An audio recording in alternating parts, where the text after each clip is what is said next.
Well, hello everyone, and welcome to another Saturday. And I love how fast Saturdays come around. It just seems to get faster and faster every week, and it's quite bizarre. But here we are again. And unfortunately for you, you're actually looking at my ugly face. But don't worry, you don't have to stare at it all show. We've also got some other cool people here, and we'll probably start by saying hello to everybody. Who we got a special guest today. We got Robbie. Nice to have you in, Robbie. And I think you're on this button. Is it this button? Yes. Oh, yes, I felt that. Yay. Hello. How's your week been? Yeah, not bad actually. Just usual day job stuff. Finishing up some podcast edits for Sound on Sound. So hopefully more of those out fairly soon. And buying stuff that I didn't expect to be buying gear. So that was fun. Yeah, I saw some of your posts on social media, so we'll definitely be having a chat about that stuff. Absolutely.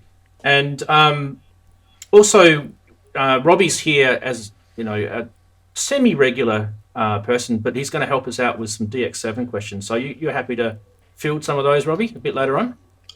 I'll try. All right, fantastic. All right, who else have we got? We should have an Andrew here. How's your week been, Andrew? Hello, everybody. Well, very different, because we're back at work. Back at the chalk face, standing in front of classes of children, and it's been weird, but actually really lovely at the same time. So it's been actually a very nice week. I've enjoyed it, but it has been like a proper working week for the first time in ages. So getting back to some semblance of normality, even though school itself is very, very different to how it was before. I guess we'll have to just get used to a new normal, as the saying goes. But yeah, it's been a nice week. A new normal. That's a great term.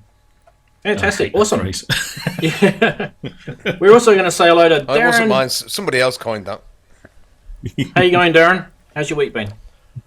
Yeah, not bad. Okay. Nothing major, really. Just playing about with some FM.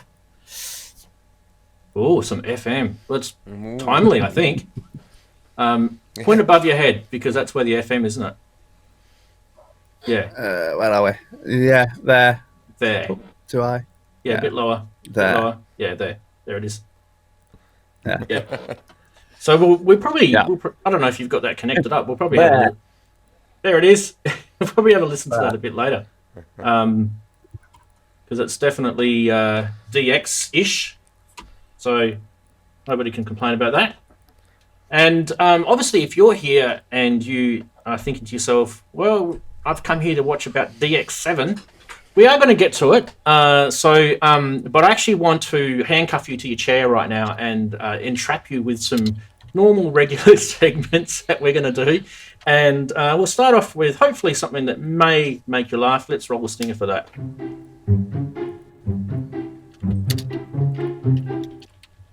Yes, FunnySide, when stranger things apparently happen. I've never actually seen it though, so if you do see something strange happen, please let me know. But apparently at the end of the internet, you actually see these things called memes, and don't ask me where I get these from, because it's just embarrassing. Probably like this one, recording MIDI after coming home from the club. That's pretty much the MIDI track there. Have you tried applying that into a key roll? I think that might be interesting. You've got some longer notes and some shorter notes there, haven't you? Anyway, moving right along. That's a machine gun snare at the top there, isn't there? Yeah. I actually wouldn't mind a guy like that helping me out when I'm doing tracks too, just standing on the screen. A bit like the paperclip guy, Do you remember him from Word? Oh, God. Yeah. All right, let's keep going. What else do we have? Oh, yes. Now, this one I thought, was this aimed at me from last week's? Because we were looking at this, weren't we? Or a couple of weeks ago. Yes. Oh, that's funny. This is what happens when you take things seriously on eBay. Well done. You've had an effect there. This is how you get on your show. Again. Yeah. I know how I get my gear advertised on the internet for free. I'll put it at a ridiculous price on eBay, Rands will pick up on it. Yep. Everybody goes there, and then I'll drop it to the right price. Exactly. Nothing gets And then past me. tell everybody they're saving nearly £10,000. Yeah. Yeah, it's a discount of £9,899. I love that. If whoever is selling that has done that on purpose, then they're a bloody genius. That's all I can say. Because well done, they've got on twice with it. Fantastic. Yeah, they've done it. So if you do want a PG, I think it's been sold by the way. But if you do want a PG 300, you know where not to go. What else we got? Yes, no clubs are open until we find the vaccine. And I think they're definitely trying to find. I mean, I implore everyone to get out there and buy a microscope and see if you can find the cure for coronavirus, because I think it'd be awesome if someone in the backyard found it. Imagine the news; it'd be awesome. Anyway, this one's been on before, but I think it's about time we showed it again. It's been probably about a year and a half or something since I've shown this one. I bought a new synth, and she says, "Why is it she?" I'm going to get in trouble here. Anyway, are you going to sell the old one? Ah, dear. Of course we're not. They all look the same. They're all pianos, aren't they? Yeah. Do you need another piano? Surely you don't need another piano. She thinks it's What a does piano. that one do that's different from all the others? Well, that's the good thing. I always said the good thing about Eurorack is that you can sneak modules in through the front door without getting them noticed. Which I think, I honestly believe that was the original intent of them. I honestly believe that. Someone was very And you clever. can never say that it does the same thing. Yeah. How did we go with the memes FunnySide this week? Anyone have a favourite? Oh, definitely the program. I like the I'm tracking the programmer, because I think there's genius at work there. Yeah, that you cannot make a mistake. If you wanted to sell it for $499, if it was a mistake, it would have been $49,999 or $4999. But no, they did that deliberately. Have to have done that deliberately. that is clever, isn't it? Good. I'm not going to do that. Sometimes I get memes and I think to myself, geez, I wonder how good these are, and you just don't know until you roll with it. So anyway, we do have a bit of news now. I have to admit it's been a little bit quiet in the synth world. I mean, it's not all sort of quiet. I guess there's a bit of software, there's a bit of firmware updates. I don't really think we have to sort of show that stuff unless it's a major thing on the show, but. Let's roll the stinger for the news, and we'll see what we've got.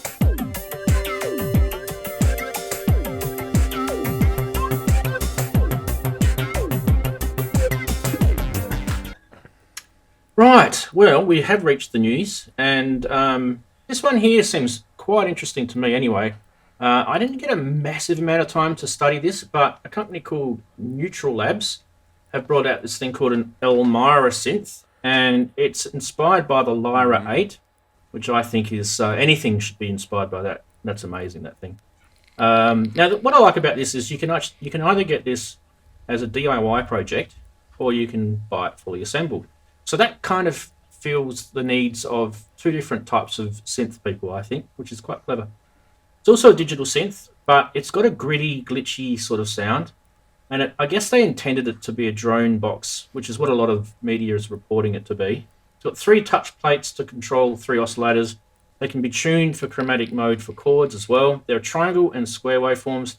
There's also a crunchy digital delay with feedback for overdriving, which is cool. We're going to check that out in a sec. And it's got a non-resonant low-pass filter. So I haven't seen one of those for a while, which is pretty much just an EQ, isn't it, in a way? However, there is an analog bit in here too. So it's got an analog scratch distortion. I've never heard that term before, a scratch distortion. So I guess that's going to be interesting to see. Selectable envelope speeds, random mods for oscillator cycles. Let's have a watch anyway. See what this thing does. Now, videos should be lined up, ready to go. Okie dokies. It's only a short video.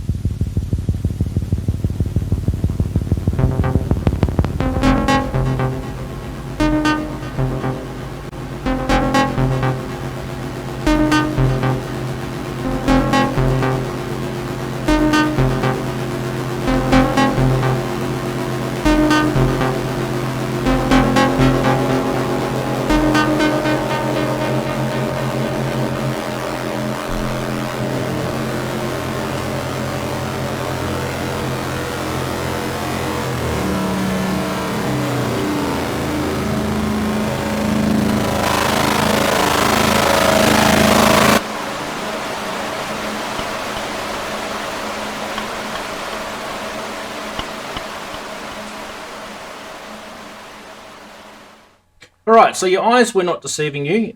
It is definitely a black version and a white version, so that you can get either. The other thing I liked about this, which I thought was pretty cool, is that everything that you heard just then on that video came out of that. So all the effects, you probably thought to yourself, oh, not another synth video with drowning in effects. Well, this is actually the effects on the actual unit. So that real glitchy, crazy delay, and it just went into sort of massive overdrive. I thought that was awesome. I mean, I can see drones and things coming out of this like you wouldn't believe. Anyway, $339 US, and that's the assembled version of it. So it's actually cheaper. I don't know what it is for the DIY one, but it is cheaper, obviously, because it's DIY. What do you guys think of the Elmyra? I think that's how you pronounce it. Who wants to have a comment about that? Quite happy It's to jump in on that. It sounds pretty much. All right, let's go with. We all want to jump in. Let's go with Darren. We'll start at top left. Go.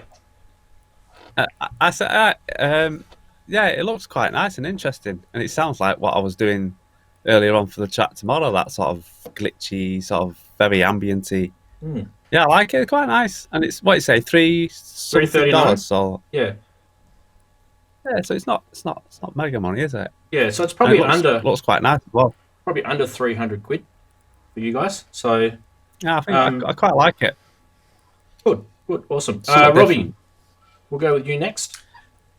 Yeah, I mean, it's interesting. I'm not entirely sure it's my cup of tea, sonically. I was reading the description and it says, it's a digital synth with a gritty, glitchy sound, and sometimes that's a good thing, and sometimes it feels like it's a cover-up for, it's a bit shit, really. But, it's, I don't know, I'm old-fashioned. I like notes. I like chromatic notes, and I'm not into, noisy, droney type stuff. And I was listening to some of the videos, and every now and again, it would move into something that sounded, quite nice, and then it would move away into something noisy and scratchy and dirty. And I guess if that's your thing, then this is absolutely perfect. But I've been looking for a project because I need to really hone my soldering skills. Because normally I get a guy to come and do it for me because I've got short, stubby fingers, and I'm just not very good at delicate stuff. So I need to really kind of do that. And I've been looking for a project to do, and I thought, this is not bad for a build your own thing, because I think the build your own kit's €107, which is really reasonable. So on that side, I'm kind of tempted. On the other side, I think I'm not entirely sure that once I've built it, I'd use it. But it's nice to see. All right. It's different. Well, whilst you were chatting, I had a quick look at the website, and if I can get this up, there is some prices for the DIY here. So, panel. Yeah, I went to the Exploding Shed link. Yeah, panel is €20, PCB is €15, panel PCB touch set 45. So yeah, so it's probably, if you add all that up, what did you say, about 170 euros ish? Exploding Shed is selling it for €179. Yeah, that's within the European Union. Which we over here we've got to make the most of that before it all goes away at the end of December. Yeah. And Andy, you wanted to say something about it as well. We'll go across to you. Yeah, I've just become increasingly interested in these sort of unusual sort of devices. I mean, I love the Lyra 8, the Pulsar 23. I think these are machines which I think I would love if they were that bit cheaper. Now this is that bit cheaper because I quite like the idea of performing sort of improvised electronic music with these sort of devices alongside sort of more conventional things. Interestingly enough, the point Robbie made about it going from nasty glitchy into something really quite nice and then moving out again, that actually does really appeal to me. I like the idea of that. Now I suppose that's an element of control, and maybe you might never know quite where you're going to be when you turn a particular knob, whether it's going to be nice and sweet or whether it's going to just be nasty and gnarly. But yeah, it sounded right up my street actually. I was quite interested. Now I don't have any soldering skills, but like Robbie said, if this is a project which is suitable for somebody who doesn't have any to sort of cut their teeth, it might be interesting. At 170 quid, I think I could. I think I might be interested in that. So. Yeah, Mark in the whole build is through hole. So yeah, Mark in the chat said it seems to it's be all through hole. So so easier to solder then rather than. Yep. Okay. yeah. Fantastic. All right, we shall keep going. What else we got? Okay, so this news is kind of like a rehash of something that we've already seen, but it's good news, and that is that, yes, the UDO... How do you say it? Is it UDO or UDO? I don't know. Super 6 anyway. I've always said UDO. UDO Super 6. I've always said UDO as well. Super 6 launched at Super Booth in 2019. We actually did cover that way back in whatever it was, May or something last year. I actually remember seeing that video, thinking, oh wow, wonder what's happened to the Super 6. Anyway, the good news is you can get it now. They are shipping. It's officially available. But why don't we refresh your memory about this? And I think, with the permission of Nick from Sonic State, we're going to have a little bit of a look at quick look at his review. We're not going to look at the whole thing, but let's do that. It's a great review, this is. Hello, welcome to another Sonic Lab presentation. We're here with George from UDO, who's just down the road in Bristol. Last time we saw you, George, it was Sheffield, and you showed us kind of the development of the Super 6, which is pretty much on course for, well, it's being constructed now, right? Yeah, we've started production. They're starting to sort of... So let's get into sounds. So you're getting a separation, effectively, in the filter as well. So we've actually got one waveform going to one speaker, another waveform going to another, and we can decouple them and control them. So a good example is if I say let's change the waveform to something more straightforward, shall we, like just a sawtooth. So you've got effectively tremolo. It's actually an interesting way of demonstrating it. The movement between tremolo consistently varies through to pan and back to tremolo. Right, okay. And then through pan back to tremolo again. Interesting. Now, what I'm going to do is I'm going to ask everyone to go back and check out Nick's video, because Sonic State's an awesome YouTube channel, and so is Nick's reviews. Much better than what I could ever do. But I think it's good to refresh your memory about what the Super 6 is, because I actually was really gassing for one when they first announced it last year at Super Booth. And it's really good news that they're releasing it. Let's have a quick look at their website. It's $2,800 US, I believe. I don't know if I've got that wrong or right. What happened to my thing? Here it is. So here's their website. So yeah, they've still got the two different coloured versions, the black and the blue, and there's a whole bunch of information we can get into here if you want to. So just reading from that, 12-voice polyphonic binaural analog hybrid synth, and I just like the fact that they've sort of played with that stereo sphere again. I think that's really probably the big thing of synths lately is to sort of start playing with that stereo sphere with the output. But yeah, interested to get your thoughts, gentlemen, of what you think of the Super 6 and the fact that you can now get it. Is that going to be appearing in anyone's studio? Let us know in chat too. Anyone going to get the Super 6? Well, it won't be appearing in mine because it's far too expensive. But at Synthfest last year, I did get a chance to play on it. I mean, everybody was swarming around the Hydra synth. You couldn't get near the Hydra synth, but the UDO, the UDO, you could go and play it. And I talked to I can't remember his first name, Mr. Hearn. He spoke to me about it when we were standing there, and I was quite interested. So, well, give me a demonstration. It was all on headphones, and I have to say that it sounded absolutely amazing. I absolutely loved it. It was fantastic. The sound, it's hard, it's really difficult to describe it and put it into words, and I haven't heard a single thing on YouTube anywhere that does that machine justice. Now, it was interesting because Robbie, Cy Alexander was talking about it on your show last week, and he was saying something similar, that it really, you have to hear it for yourself. It's quite something. No words can describe just how it sounds, and oddly enough, how it feels in your ears. That's if you understand what I mean by that. I thought it was one of the most amazing things I've heard in terms of polysynths for a long time. I mean, in many ways, it's just an analog polysynth, but there's that something about it which makes it sound very, very special. I think it's delightful. If I win the lottery, definitely having one. Yeah, I think it's probably that binaural analog signal with the stereo movement, like I was saying before, and it's also got that wavetable sort of setup with the oscillator as well. Robbie, what did you think of the Super 6?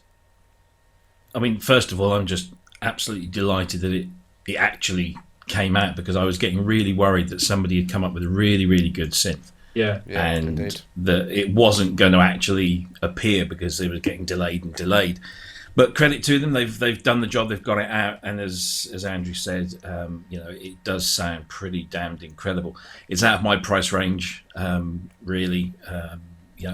If I was looking for a new synth nowadays, it's going to be between the Hydra synth and this, I think, because they seem to be at the top of their game. But it's an incredible synth, and I like the fact that there's no menu diving. It's everything's there on the panel. Yeah. So you don't have to worry about flicking through different things. Everything's there, knob per function. And you can really dig in, and I guess that's what George was really going for, was this, instantly accessible, intuitive, powerful sounding synthesizer, and I think he and his team have knocked it out of the park. Oh, good. I think part of the cost, Darren, I'm going to get your comment in a sec, but part of the cost of this synth is the fact that it's actually really well built, and we talked about build qualities recently on our show. And this is something that I'm pretty big on myself. I'm kind of getting a little bit annoyed where people use the excuse, oh, it's a cheap product, so we don't have to put any quality in what we do. These guys are actually standing by the fact that it's got a FATAR keyboard with velocity aftertouch, expression and sustain. It's MPE controllable. It's robustly built. This is their own words, with solid playable controls. And if anyone who's actually tried this and touched this will say that that's actually true. So when you build a synth for it to be played on stage, that's actually a good thing. So there's a bit of where your money's going, and I think that's important to understand. Darren. It's very gig worthy, I think. Yeah, very gig worthy. What do you think of the Super 6? No, I just echo what both of them said, really. The only thing I would say, if I did have the money, it's where I would put it. I'd have to get rid of one of these. So yeah, but yeah, I can only echo what they've said. Yeah. So what about the fact that it's got dual stereo 24-bit digital effects, and those effects, Darren, on a hybrid FPGA. Now that might be all hieroglyphics to your ears, but what that means is that UDO can actually update any part of that digital side and improve it whenever they want, because it's an FPGA.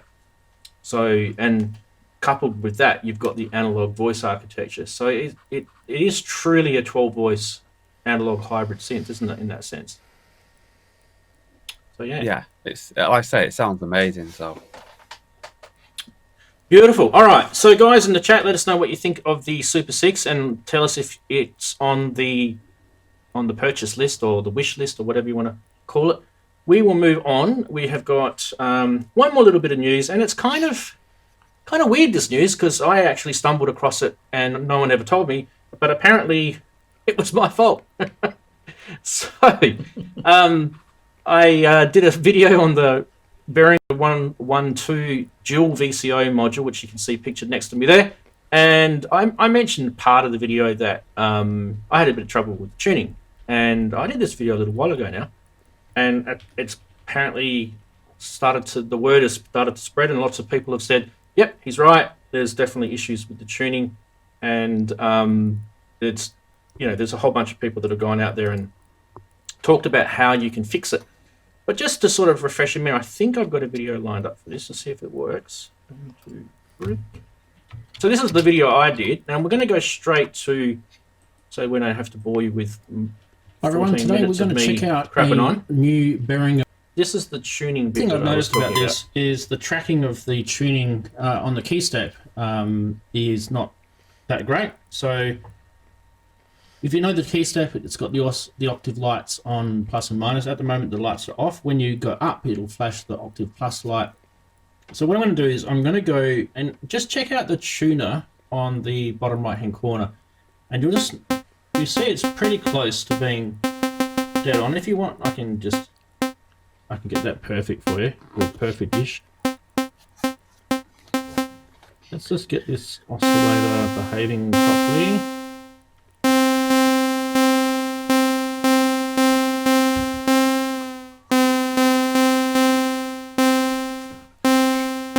That's pretty good, right? So middle C, we're going to go up an octave and just keep hitting it and just watch it how it just goes out of tune. So it's gone below now.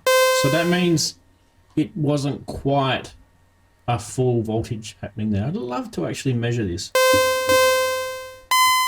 And you can see it's getting worse to the point now where it's... So you can see, I mean, that was, you can kind of, I don't know if you guys sort of worked out, but I was actually kind of discovering this whilst I was filming the video, and I'm kind of like, am I being such a pleb and not doing anything right here, or is this actually really a problem? And so I thought, bugger, I'm just going to launch the video and, you know, suck it and see if it's just me being a dickhead, or a new but Eurorack, or whatever it is. But it actually turned out that I was actually right. And so anyway, there's articles out there now that you can go out and you can tune this thing, you can calibrate it, and it really gets quite technical. And a lot of people who are into Eurorack probably love this sort of stuff. Oh, let's get the soldering iron out, the multimeter out, the screwdriver out. They love that sort of stuff. But there's also a really big community of people that are into Eurorack, and they don't want to really have to do that. They don't want to have to pull apart the Eurorack and go into the back and calibrate it, because it can be kind of engineering sort of, it's kind of out of their sphere of knowledge. And I guess where social media has gone with this at the moment is, should Behringer have just blatantly copied technology that was like late 70s without maybe modernizing it slightly? Should they have just left it as it is? Should they have warned us? This is kind of where social media has been going with this. So, gentlemen, what do you think about this news, about the tuning of this DCO module? Anyone want to start? I think it's shocking. Seems like it's hardly news, to be honest.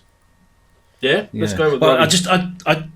I just, when you started, I was imagining, when I was watching your video, I was imagining it to be slightly flat or sharp, not in the extremes where by the time you get to those top octaves, it's almost a whole semitone out of tune. Exactly. Now I understand that analog gear is notorious for tuning issues, but this is 2020 for what for what that means, and this really shouldn't be happening. But I remember when I got the MS-101, there was because I got it from the guys at Midas. They sent me a little note saying that you might need to calibrate it, and they sent me the process to calibrate. And part of me is thinking, well, do I really have to do that? I mean, is that something I, as a consumer, should be having to do? But it's analog, so I kind of understand why I might need to do it. And to be fair, I've never had to do it because the 101 has been pretty sound. It's been pretty solid. But I was really interested in the System 100 modules. I actually kind of had a vision that maybe next year that might be my first little dip of my toe in the water of Eurorack. But I don't think I like to now, to be honest. Yeah, it's definitely put a question on people's minds. That's for sure. Andy, you were going to say something about it as well. Well, I think when it was mentioned, a few weeks ago when we talked about it, then we said that calibrating analog synths sort of goes with the territory a little bit.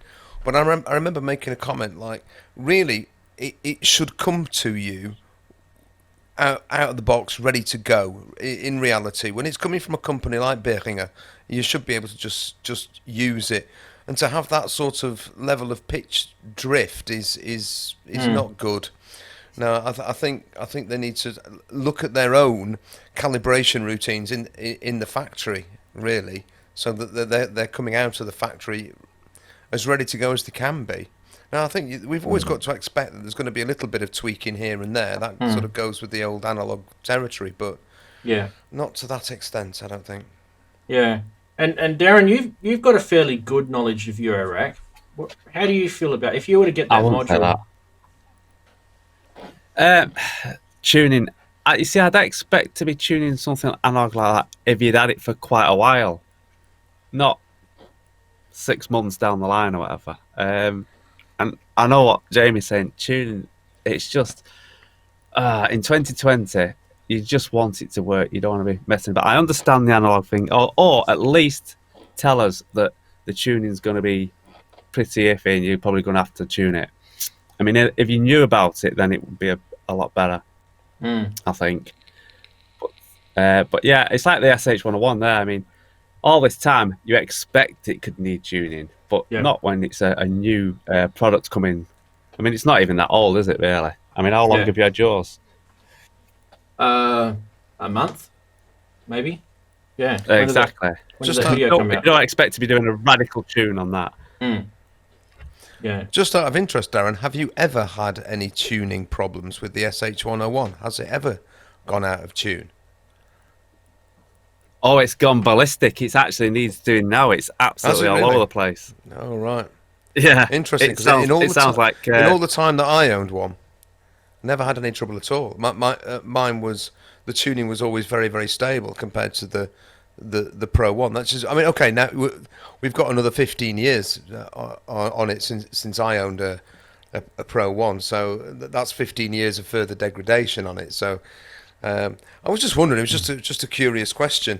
Because it was a noticeable difference between two analog synths. So one was stable, one wasn't. It definitely needs some TLC and a good look at it. It's squealing and all sorts. I think Oh dear. I think the other thing to remember too is I wasn't that critical when I did that video. It was more kind of like, is this supposed to do it? I was coming from I'm experiencing this right now, and I'm used to having some oscillator drift, like Robbie said. But I never really experienced that much of an oscillator change. Like, that's what I said in the video. I'd like to get the multimeter out and find out what the voltage difference is when you start changing octaves, because it's supposed to be volt for octave, and to me it just didn't measure up. And so what I ended up doing is I ended up getting a Caltrans module, which is from Clavis, which is basically it's a tuning quantizing type module where you can actually set presets and you can have oscillators go into them. Just because I wanted to see, was it just a tuning thing? Was it a key step thing? Or was it the module itself? Do I need to go and turn this thing around and actually calibrate it, which you can do? And I think I showed in another video where you've got the calibration pots on the back. It wouldn't be that hard. Like, it seriously wouldn't be that hard, but it's a pain. And a lot of people, like I said, aren't really in that realm. They don't feel comfortable doing that. And like Robbie said, it should come out a bit more stable. So interestingly, I've also got the competitor to that, which is the Roland 512 module. It's exactly the same clone of the original system 100M, and then people in social media are saying apparently the Roland one does the same.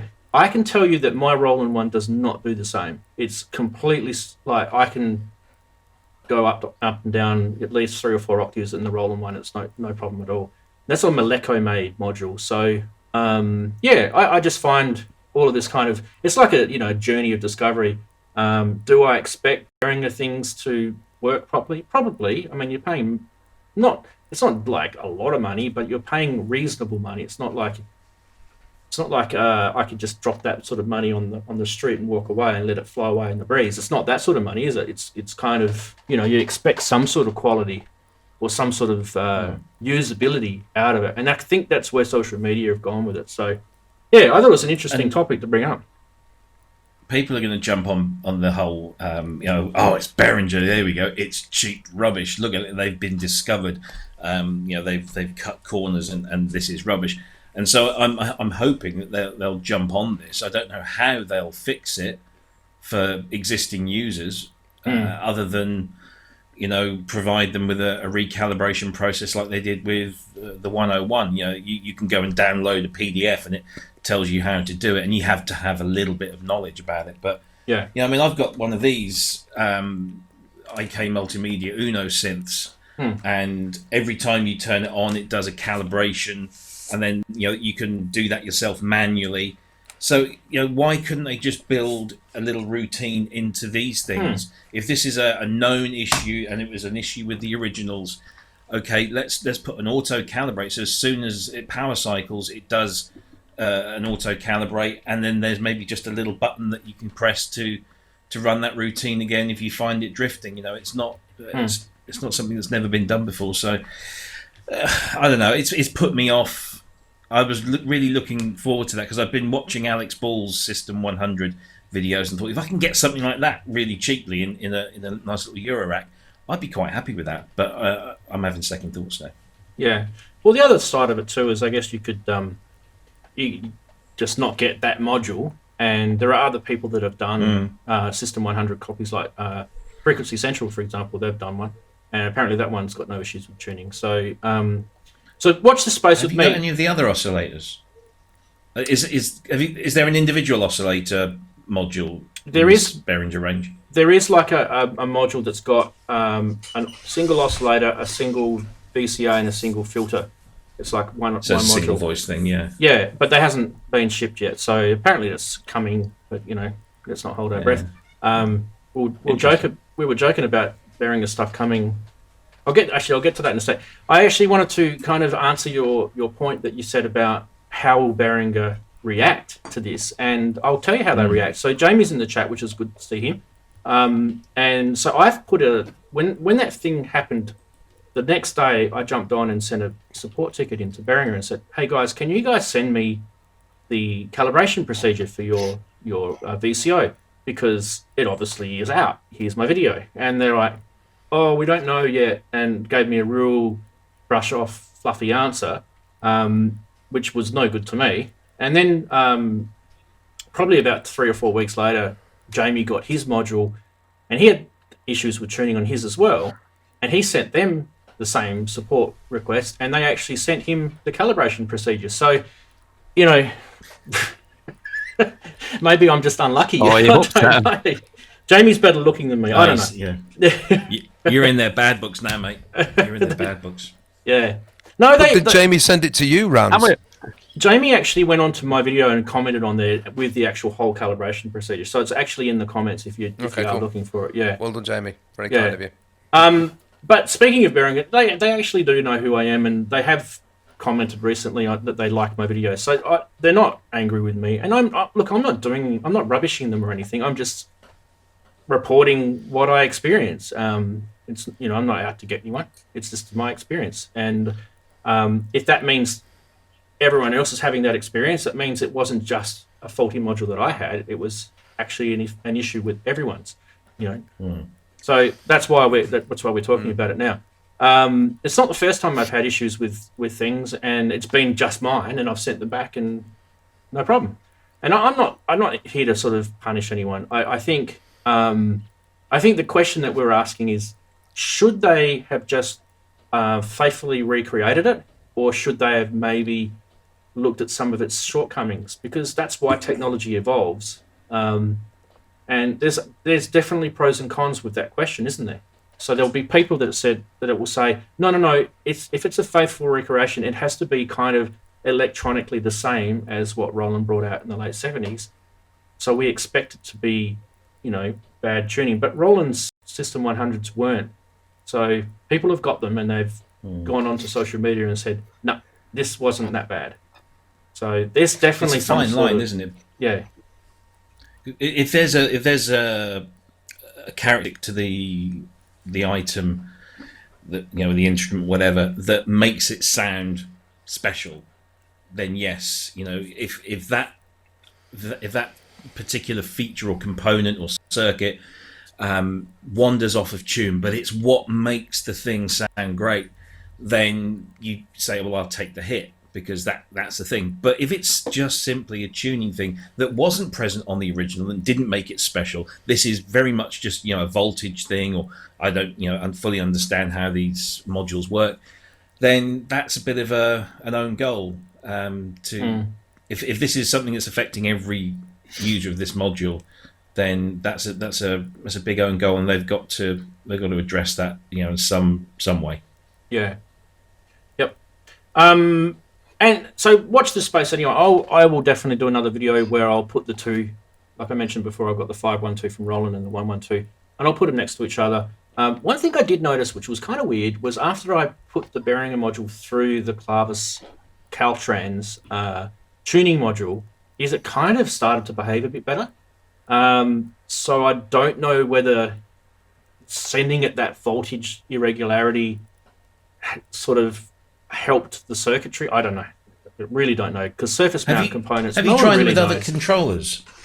Yeah, obviously. I tried it with MIDI. I tried it with a whole bunch actually. Yeah, so it wasn't. It was experiencing the same issue. It wasn't the key step, and that was initially what I thought in the video. Was it the key step causing this? And do I need to calibrate my key step? I've got two key steps here, and they both did the same thing.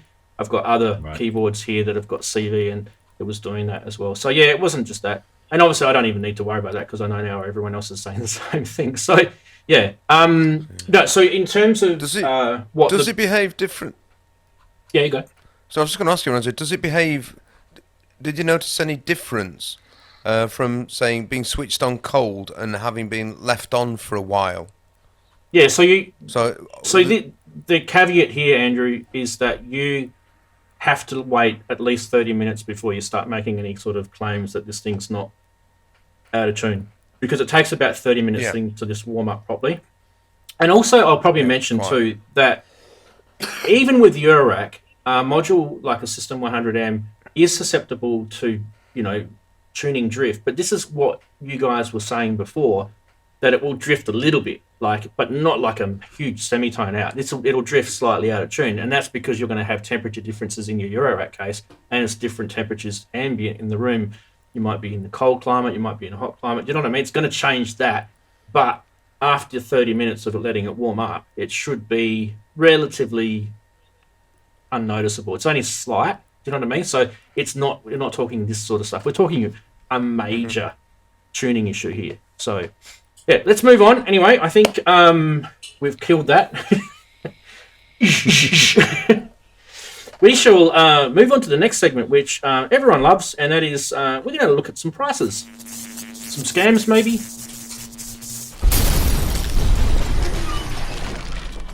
How scammy can we get this week? I don't know. Well, I don't know if it's scams this week, but it definitely is interesting.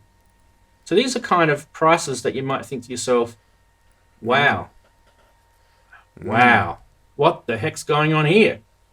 A TB303 for $705 US. It's sold, by the way. I don't know if it actually sold, if they actually removed the listing. Maybe someone discovered that they should actually be selling this for a bit more than what they listed it for. Well, this is a TB03. It's not a 303, is it? I mean, yeah, sorry. This is an 03 boutique. Yeah. But anyway, there's so what were they? They were 350, weren't they? Is it how much are they going? Yeah, 349. I think they still are. Yeah, so it gets scammy. But hang on, let me just see if this is actually still live. Okay, so the listing is ended, as it said in the thing, but we can check out his comments. Is anything sort of in there?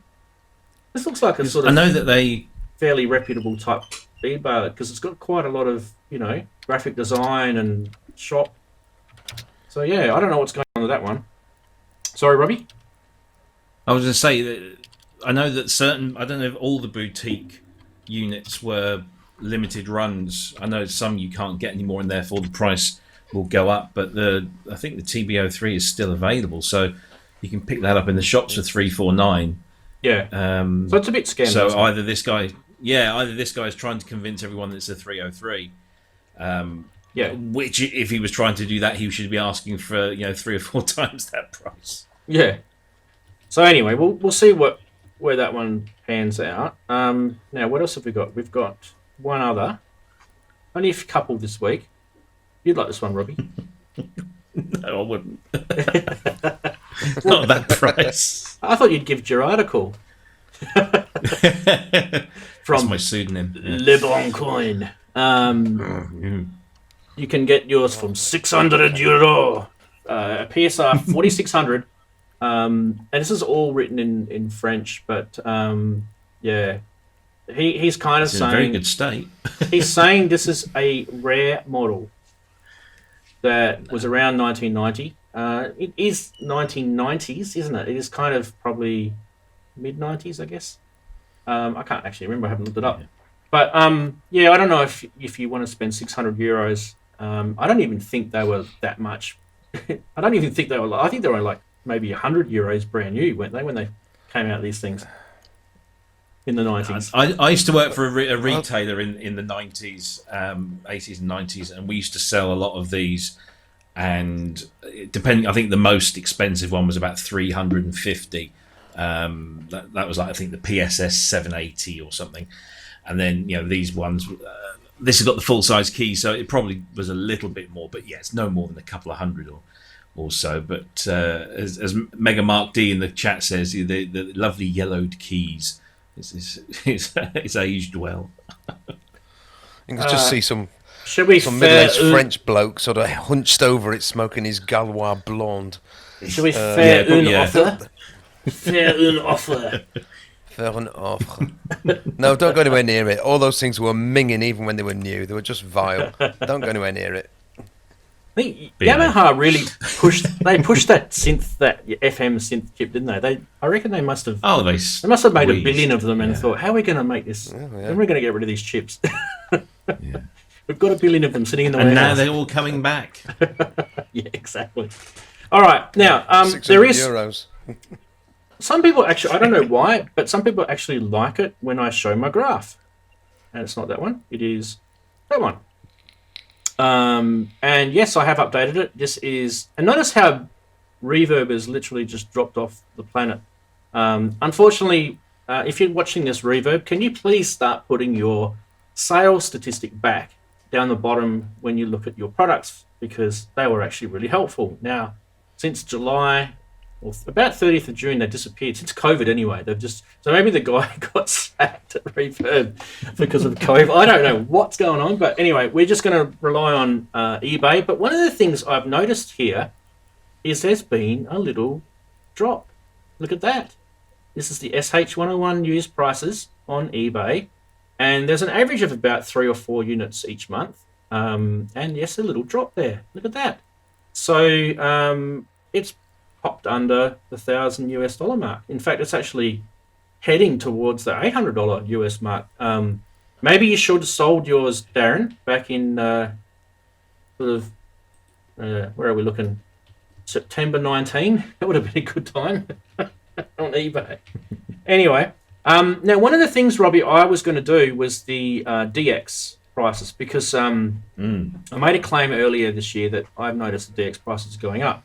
I haven't finished doing that graph yet, and I was really hoping to actually get that done, because we're talking about DXs in this show.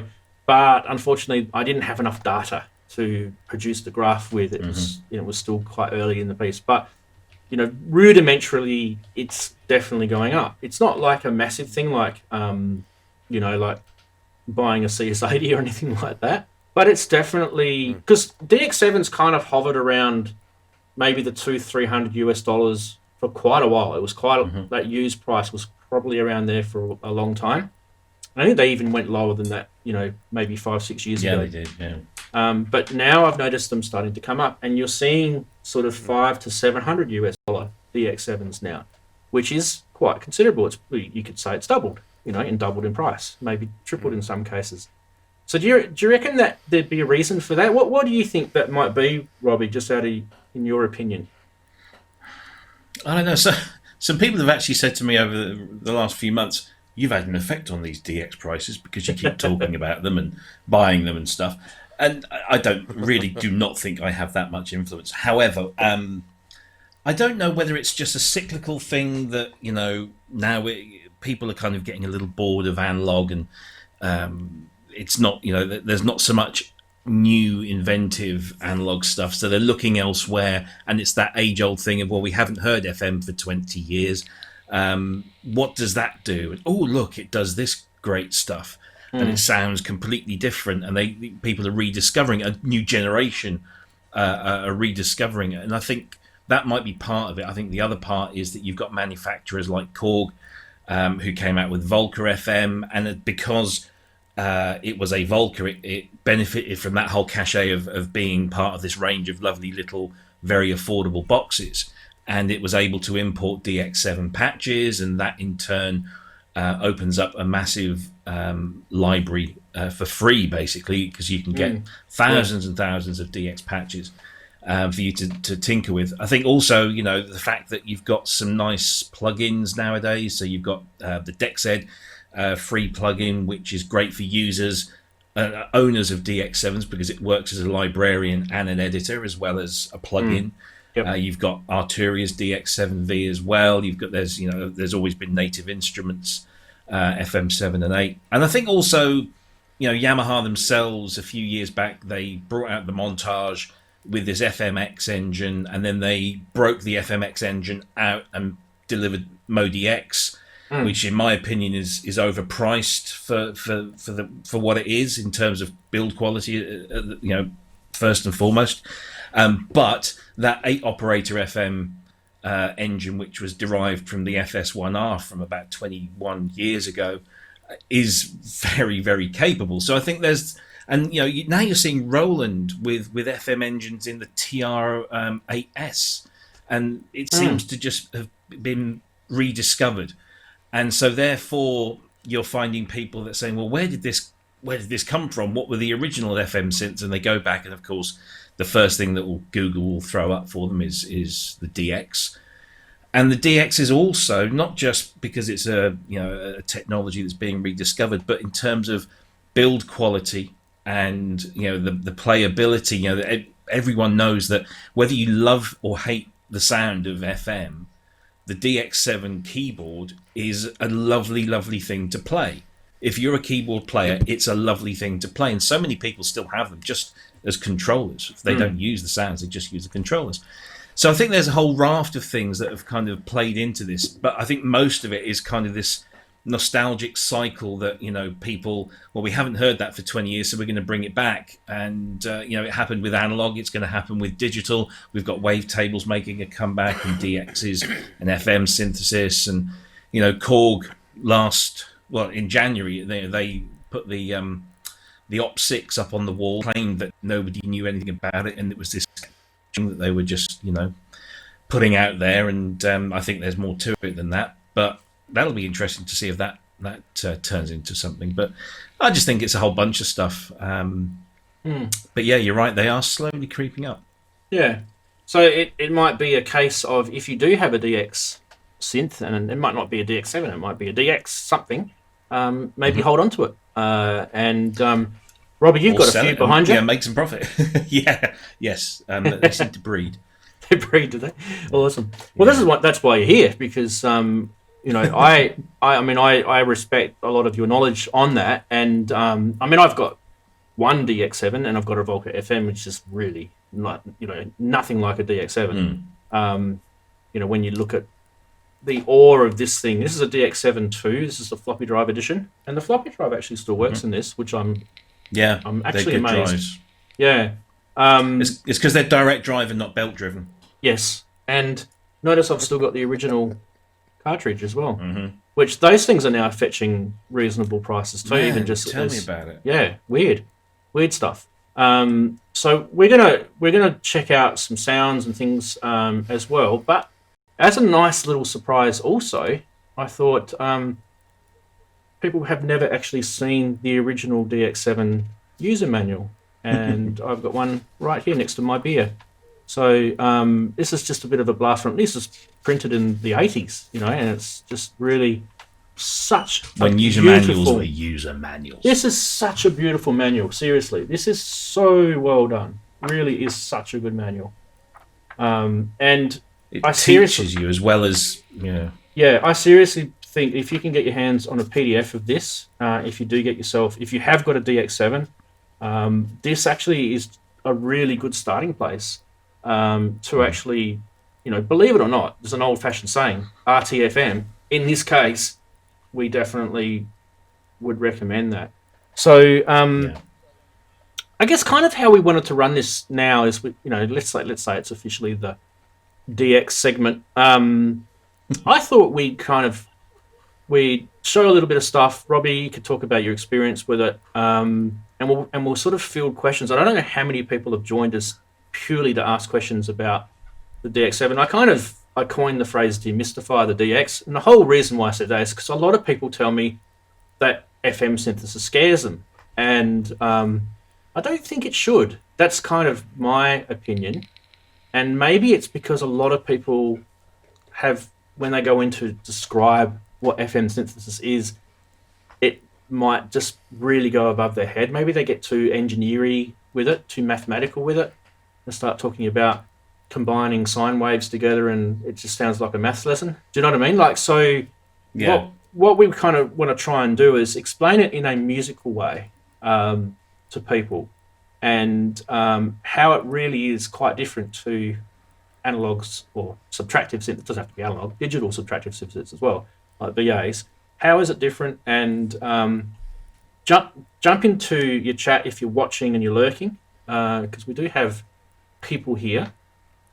And you can see Jamie's comment down below about the calibration of this module.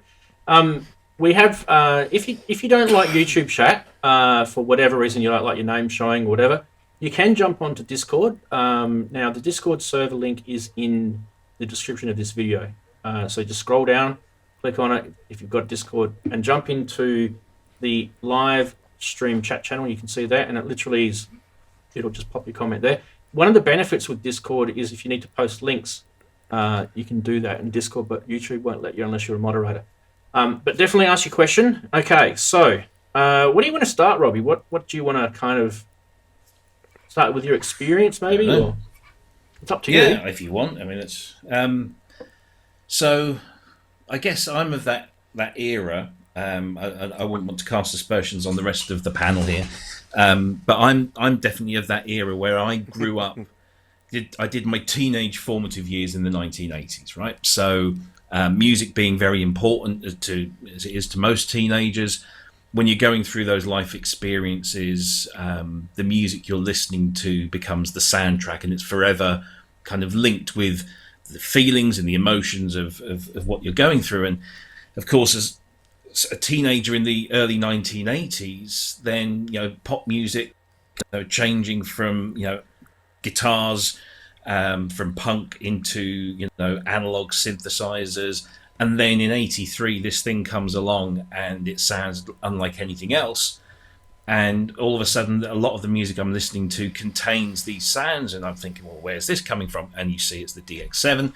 So that's kind of where the fascination started, because you want to have the instrument that your heroes used, and so that's kind of where the interest began. But I never really owned one until it must have been around the mid to late 1990s, when a friend of mine, we were members of a car club, and he just one day just kind of announced that he was getting rid of some keyboards, and I said, what are you getting rid of? And he said, well, it's a DX27 and a Godwin string symphony, string synthesizer. And I didn't hear the Godwin bit. I was like, oh, DX, what are you going to do with it? And he said, I'm just going to skip it. It's dead. Okay, look, don't skip it. Send it to me. I'll have a look. So he duly gave me both of these machines, and the DX27 was completely dead. I've got it serviced, and it was just somebody had put the wrong voltage through the power supply and just burnt some of the traces. So they just retraced the board, and it was absolutely fine. Turn it on, get all excited, start playing it, and I was like, oh, okay, this doesn't quite sound like the DX sounds that I was familiar with. What's going on? So you research and you learn a bit, and you discover that this is missing two operators, from the FM, from the version on the DX7. So that explains why it's not as complex and rich. And But then you learn that, you know, the DX7 has this bass patch called Solid Bass that, you know, everyone was, you know, loving to use on, you know, house records and you know, that kind of stuff. And it just kind of sat on my rack, and it was just like, I like it because it's DX brown and green, and that looked nice, but I rarely use it. So I ended up selling it, and I kind of regret it now. But I didn't own any DX hardware until a few years ago. I mean, I'm talking just maybe 2 or 3 years ago, Right. when somebody said to me in a conversation on Facebook, there was some kind of discussion about FM synthesis, and this acquaintance of mine piped up and said, "Oh, I've got a TX7, but it's sitting somewhere. I never use it. I don't even know if it works. Do you want it?" And I said, "Yeah, I'll have that." And he gave it to me for free. It took about a year for him to actually find it and send it over. And I plug it in, and it's absolutely fine. It's working perfectly. So I gave it a bit of a service, put a new screen in, changed the battery, did a few bits, and it's kind of out of shot, but it's still in my rack, and it's up the top there. And then the bug just bit, and it was like another conversation on Facebook, this time with Ben Simpson. This was kind of before I kind of met Ben, and we started doing stuff with, you know, the Pro Synth Network. And he puts me in touch with a guy in Liverpool who says, "I've got a DX5. Are you interested?" And I'm like, "Well, yes, I'm interested, but I'm probably not going to be able to afford it." So we had a conversation, and we talked numbers, and I made him an offer, and he accepted. And it was, it was a very, very good offer.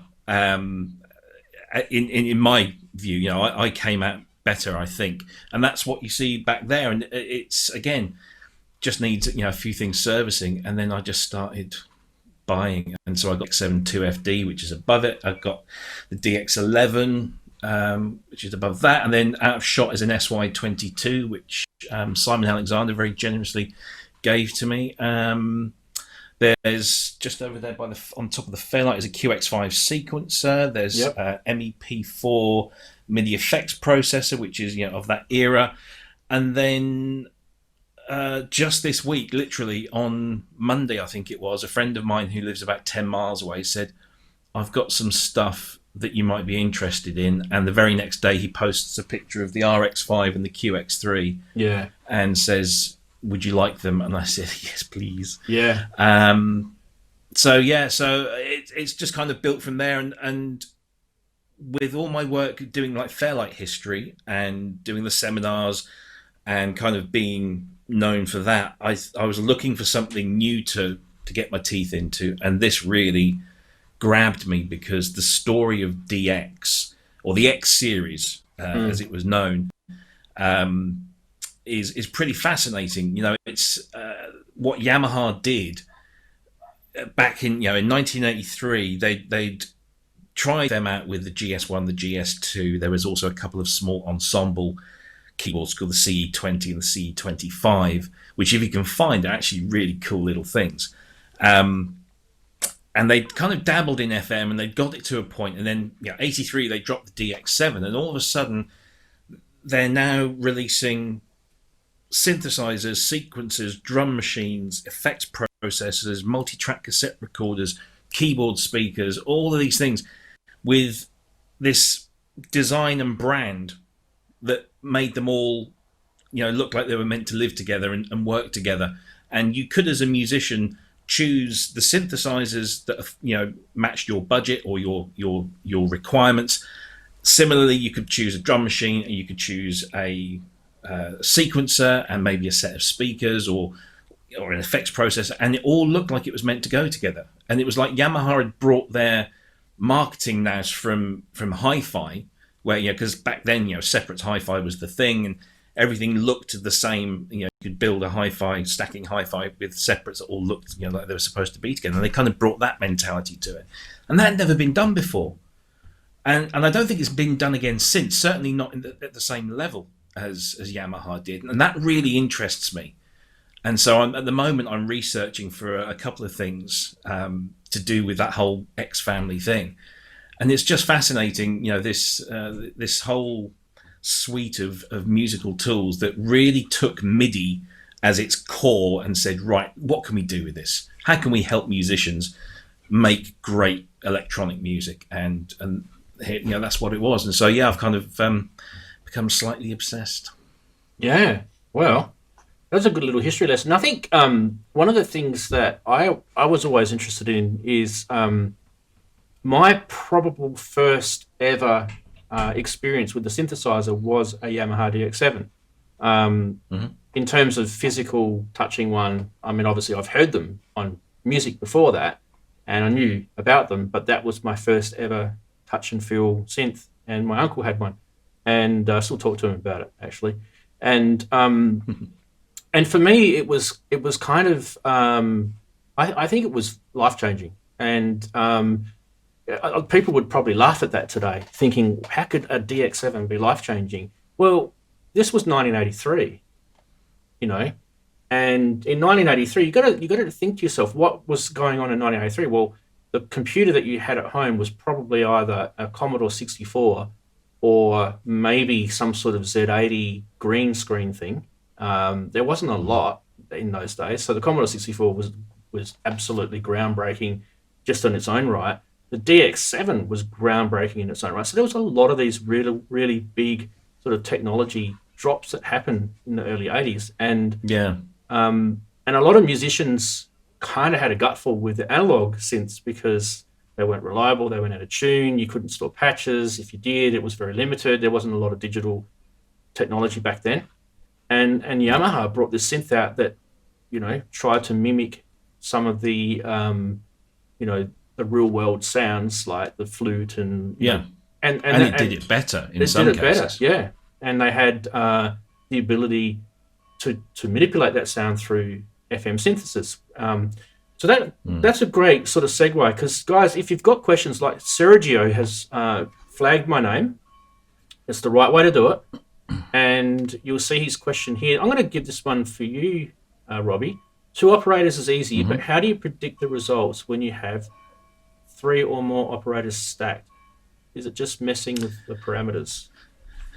It's like anything. When you talk about FM synthesis and you talk about its complexity, and I don't know if you can hear the church bells, the delicious irony of bells ringing when we're talking about DXs. I like that, yeah. Quick sample. It wasn't me just hitting.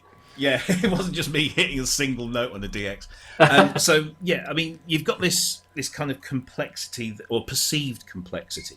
So let's look at why that is. If you look at traditional analog subtractive synthesis, it is, to all intents, a pretty simple, straightforward, predictable process. Whether you've got 1 oscillator or 3 oscillators, you've still got oscillators that are going through. You can change, you can modulate them with LFOs, but then you're putting them through a filter, which is generally has envelope generator and cutoff and resonance. Then you've got the amplitude envelope, and pretty much the process is the same. So if you understand one analog subtractive synth, you're going to understand probably 99% of all analog subtractive synths, give or take, because some will be doing some very unique stuff. But the basic principle is still the same. And you can take that knowledge, you can learn it once and apply it to all of these different things. Along comes a synthesizer that does something very different, or quite different. And instead of having oscillators that go into filters and so on, you have operators. And I think that also confuses people, because the words are very similar, operator, oscillator. And an operator isn't a replacement for an oscillator. An operator is actually like a mini synth voice. So it's like like your Roland module that has the oscillator, the filter, and the amplifier all in one little box. That's kind of what an operator is. It's something that has an oscillator that oscillates in most cases a sine wave, and then you have you can filter those, and it's kind of like its own little thing. And then you take each one of those and you arrange them into algorithms, and this is using the Yamaha method. You arrange them into these algorithms and you decide which ones are actually going to make sound and which ones are going to modulate those that are making the sound, and whether you stack more than one on top of the other, and so on and so forth. So yeah, it is fair to say, as Sergio says, 2 operators is fairly predictable, because they're either both carriers or one's a carrier and one's a modulator. That's it. But once you start getting into 4-op, 6-op, and ultimately 8-op, then the algorithms become exponentially greater and can do different things. So really, it's just about learning a new method. Now, what also complicated things was that the user interface of a DX7 and most DX synths wasn't that intuitive and relied on you having to flick through pages of a very small menu on screen, trying to find these things, and then you weren't dialing stuff in. There wasn't a tactile, you weren't grabbing hold of something and just slowly turning it and hearing that sound difference. You were just kind of saying, right, I'm going to select number 7 and see what that sounds like, and then just change it around a little bit. And so it wasn't as intuitive, and it never will be as intuitive. However, if you spend time with it and you learn it, then it does become intuitive. And, I'm certainly no expert in programming FM, but I know some people who are. And they can just go to a synth and initialize the DX7, and within a few seconds can say, all right, I'm going to build a saw wave type sound. So I know that requires oscillator 1 and operator 1 and operator 2, and I need to feedback on this one and run that as the carrier and that as the modulator.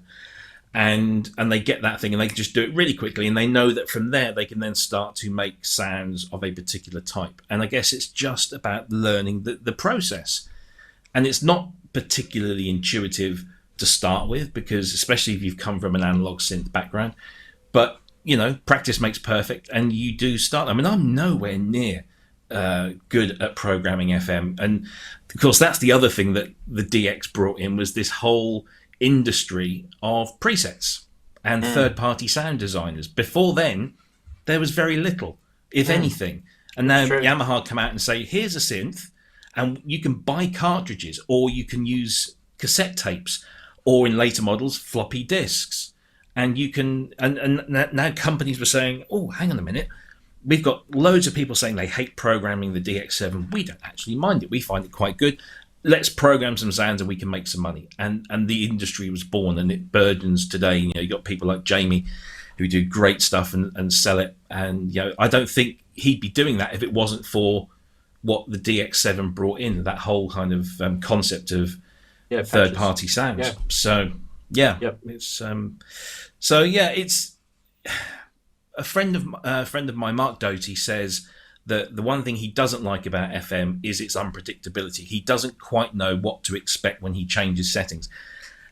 And I put that to an expert FM programmer a little while back and said, what do you think? And he said, well, yes, I understand why he thinks that, but if he spent a few months really learning, then understand what would happen, and so therefore it would not be unpredictable. So it's different, that's all. Technically it's probably less unpredictable than analogs in some cases, because I mean it's digital, it's very stable, and you don't have things like oscillators drifting and heat differentiate on components and things like that, because everything is all kind of digital. So while you were talking, Robbie, I actually kind of did a little close-up of the algorithm diagram that's on the top of my on my DX7 II here. And a lot of people say, wow, that's really, really hard. I don't even know what that means. You've got all these little squares and numbers in them and lines, and what does it mean? What?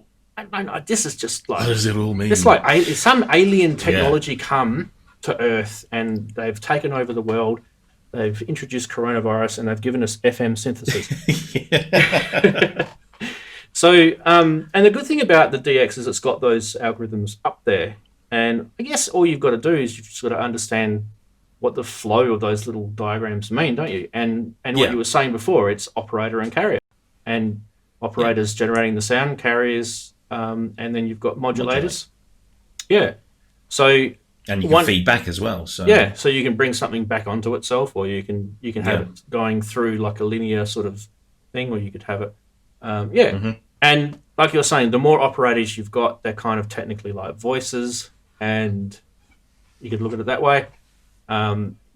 It's just probably in a way, it's probably more flexible in that sense, because you've got a choice. You can either use it as a sound generating operator, or you can use it as a sound modifying operator. And I think once people get their head around that, I think it makes things a little bit easier.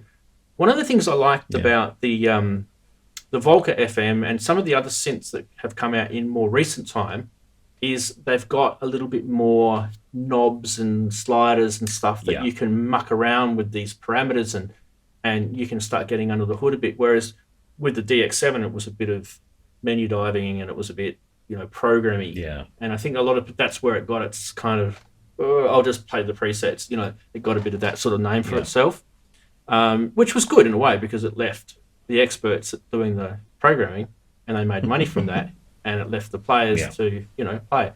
So what do you think, Robbie, is a good example of an FM synth that you've got a lot more hand-on control? What's a good example of that's out there? Well, I mean, one that immediately springs to mind that I'm dying to get my hands on is this new Essence FM from Kodamo over in France, and it is this wonderful rack-mounted module with a touch screen, and every single operator is freely assignable. So you're not limited to the algorithms that Yamaha define in one of their synthesizers. You can take any operator and link it in any way that you want to. And there's a lot more hands-on control of that real-time control. It's both of in terms of potentiometers or knobs or whatever, and also using the touch paradigm, which we're all very much used to nowadays. So you can move faders around with your finger, and it's a beautiful thing. It's not cheap. It's about £1,200-1,300. They've had a few little kind of design issues, I should say. I mean, if you look at that picture at the top, you can see that those 5 rotaries sit quite high above the faceplate. Well, that's been sorted now, so I'm told, and they've changed a couple of other bits of the design. But it's this beautiful thing, and the sounds that they're getting out of it are incredible. Go and listen to that.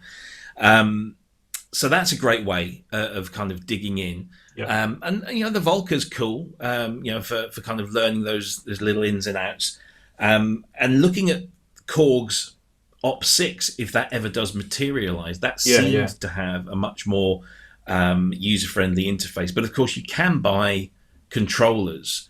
There's one made by a company in Holland called D-Tronics, and it's the DT7, which is kind of based on a controller from back in the 80s made by a German company called Jellinghaus. And that was something that Brian Eno really got into, because the function of every single operator was laid out on this unit. It was a huge thing, and it was quite expensive. But every single operator's controls and functions were laid out with knobs and switches. So you could manually manipulate the DX7. And I think that's what puts a lot of people off, is that you can't just grab something and wiggle things around and see what happens. There you go. And the D-Tronics DT7, I think it's about €1,200. So it's not cheap. It's got its own little processor in there, and so you can do all sorts of things. And it's a great thing. And they do something similar for the Reface DX. So it kind of bolts in and sits above the Reface, and that's a nice little touch. So I wish somebody would come out with a much more affordable controller, or build a synthesizer with that controller built in.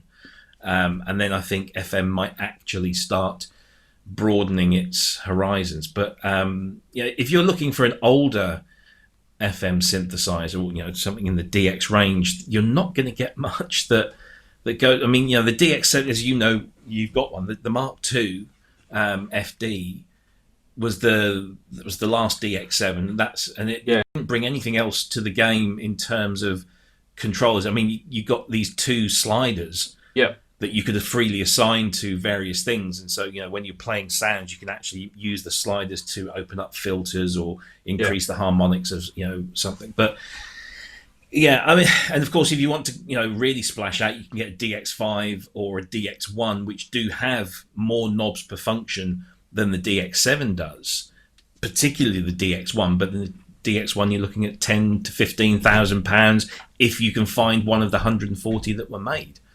Those are the CS sliders that you can freely assign to pretty much anything that you want to in a patch.